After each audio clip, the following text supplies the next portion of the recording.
I'm sort of groping towards a question that I can't quite crystallize, but it is about that role that writers like you are being asked to play and how it does relate to the changing religious and spiritual landscape, because reading your books, which are so beautiful and so honest, and do play with these, what I would, from my tradition, see as theological themes about surrender and the kind of story of life. I feel like one of the things I value about my tradition is being immersed in the church calendar, which takes you through seasons of fasting and feasting, definitely. right? And attention and enchantment and wonder.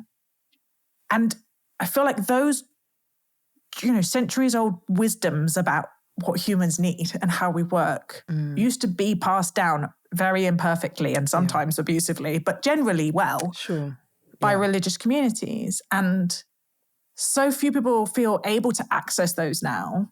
So I think of Oliver Burkeman as another person in this space, really trying to dig deep into serious philosophy and wisdom, and both of you getting called self-help in this way that is not, it's because that word is like disparaged. In the way that makes both of us go, yeah, because you're not going, here's your 10-point life plan.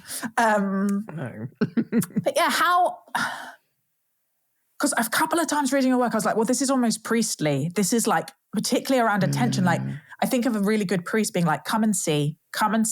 Like, I will walk with you and we will do this together. Come and see.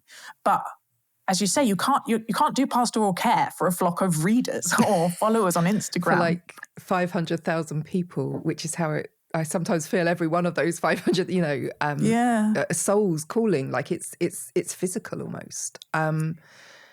Yes, I agree with everything you're saying. And I agree that I don't think authors are the only group, but I think they're a significant group that are absorbing a kind of fallout from organized religion, from, but also from like family wisdom being, like intergenerational wisdom, not being passed down in a way that perhaps it would have done, or us not being as willing to listen to the very hard truths that get handed down in an intergenerational way. Yeah. Yes, I'm really conscious of that role actually, and I don't fully know how to manage it. And I know now that I am like, maybe priestly I'd be uncomfortable with, but I know that there's a leadership, that there's a kind of, that you're being called on to offer leadership. And the complicated thing for me is that I don't seek that leadership. Like I love to figure stuff out for myself, and I resent anyone telling me otherwise. But it's unavoidable to notice how many people are sort of seeking a flock and are seeking a wider community to be in, but also they're seeking the figureheads that can help them to unravel the world a bit and make sense of it for them. And I think we have to be incredibly careful with that, because, I mean, you mentioned church abuses, and I hate the way that we only talk about religion in terms of abuses now. Like, that's such, in the secular world, we so often forget all the incredible things that organised religion's done, and we obsess over the negative parts. But we in the secular world are at a very similar risk, exactly the same, that as soon as too much faith and not enough questioning is invested in individuals, then there is always a percentage who will misuse that. And and more than that, actually, the sort of very situation of people telling you that you have the answers can really be harmful to the leaders themselves and to the way they see their role in the world. So at the moment, one of the things I'm trying to figure out, I do always think I've got to solve the world's problems. That's definitely one of my flaws.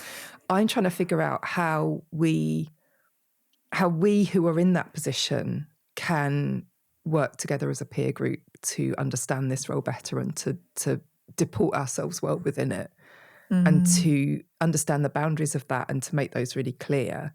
Yeah. Because not only because we can come to harm from it, and seeing a massive rate of burnout amongst writers that are kind of in the area that I work in, but also because I think we could accidentally do harm without meaning to, being very well intentioned, Yeah.